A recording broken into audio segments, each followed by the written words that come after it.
Spring break means it's time for spring sports, and kids around the area are using this week to prep. But doctors say there are things they should do now to avoid season-ending injuries. CBS2's Elise Finch has the story. Kids across the tri-state area are getting ready to take on their favorite spring sports. After a cold, snowy winter, some of them are getting outside to play for the first time in months, and they're ready to get started. I just like playing, really.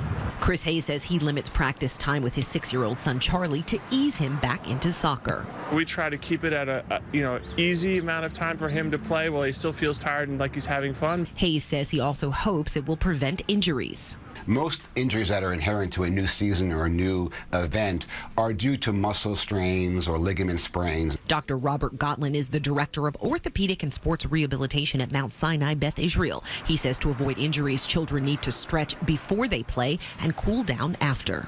Their bones are growing, the ligaments are stretching, so we need to have them stretch and be active before the activity. There should be a cool down, because if we just stop cold turkey, muscles tend to contract and constrict very tightly, and that can lead to injury because muscles are so tight.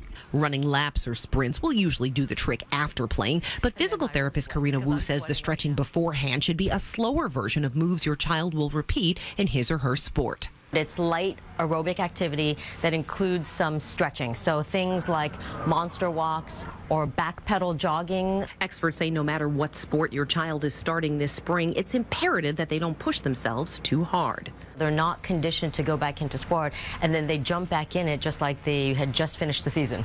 Experts say it's important to slowly build up a child's endurance when they start or return to a sport if you want to prevent injuries. In Manhattan, Elise Finch, CBS 2 News. And doctors also remind us it's important for kids to eat properly before and after they play a sport and to stay hydrated throughout.